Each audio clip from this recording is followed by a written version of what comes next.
the Quran, right? So his sons messed up pretty bad. And they hurt their father for many, many years. They abused him. They called him insane. They taught their children to call him insane. They taught their wives to call him insane. In fact, they weren't even home. They were with Yusuf alayhi salam. And when Yaqub alayhi salam heard the scent or smelled the scent of Yusuf's shirt, you know that the story, right? He wasn't home alone. He was with his daughter-in-laws and his grandchildren because the sons were not home. They were elsewhere. And he said, "Lawla an tufannidun." He said, "Inni la ajidu riha Yusuf. Lawla an tufannidun." He said, I can smell the scent of Yusuf, despite the fact that you people, who's the you people?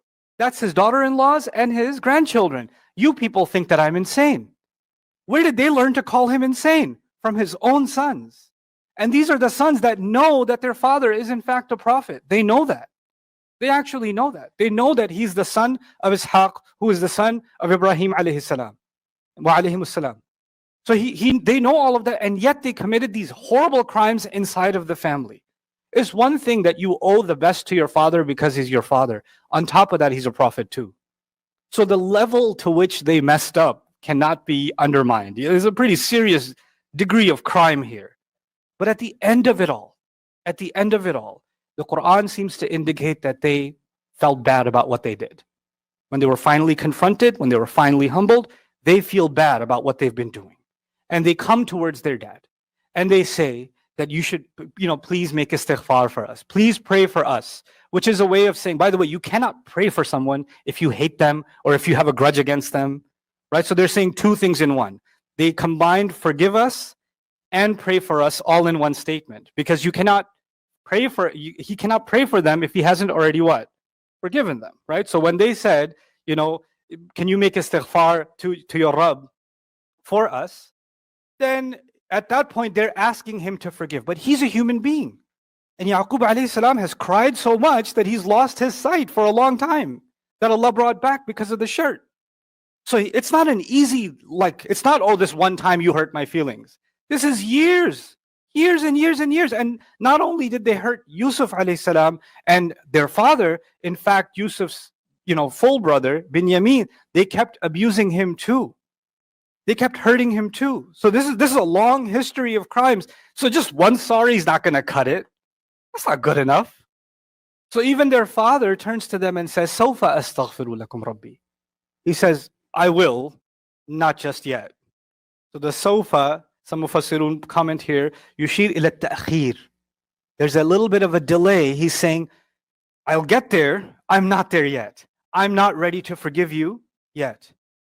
So they're feeling guilty towards their dad, and they're saying sorry to their dad. And their dad is saying, I'm not entirely ready to pray for you yet. I will, hopefully. I'm not there yet. The reason I wanted to bring this up is because we have to understand the difference between the human ability or inability to forgive right away, and the difference between that and who Allah is. Allah forgives right away. Allah forgives right away. You can be committing crimes against Allah for years and years and years. Sins on top of sins on top of sins. Knowingly and unknowingly. Ya Allah, I knew I had to pray. I still didn't pray. I knew that was wrong. I still did it. I knew that was haram. I still earned money that way. I knew that was wrong. I still lied about it in court. I still did this. I still did that. I did hurt this person because I was angry. I did this because I didn't care about it. I did this because I just didn't want to hear anything else. I was selfish at the time. I was drunk on my own emotions at the time. Whatever it was. And you can have so many crimes against Allah for so long. And at the end of all of that, Allah just says, just make tawbah, just make istighfar, right? And He says, Inna Allah yaghfiru dhunuba jami'a. Ya ibadiya alladhina asrafu ala anfusihim. لا تقنطوا من رحمة الله إن الله يغفر الذنوب جميعا. My slaves that have been crossed, that have been done, crossed the line. Asrafu. They went past the line and they've been going past the line. They've lived a life of crossing the line.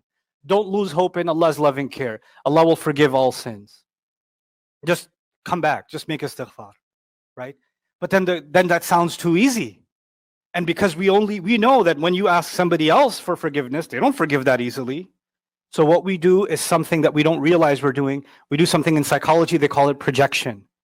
So we project the human inability to forgive right away because people are not forgiving. So you start assuming that Allah is also not immediately forgiving. How can Allah forgive? Do you know how much I messed up? I mean, I know I've heard the ayat about Allah forgiving, but bro, seriously, I did some Olympic level stuff. Like my stuff is on another level. So I don't think you understand how far off from forgiveness I particularly am. I cannot begin to tell you how many people write to me, tell me, I know Allah is angry with me. I know Allah hates me. I know Allah hates. It's an incredible volume of Muslims that believe that they are beyond forgiveness. They're beyond redemption. They are beyond that.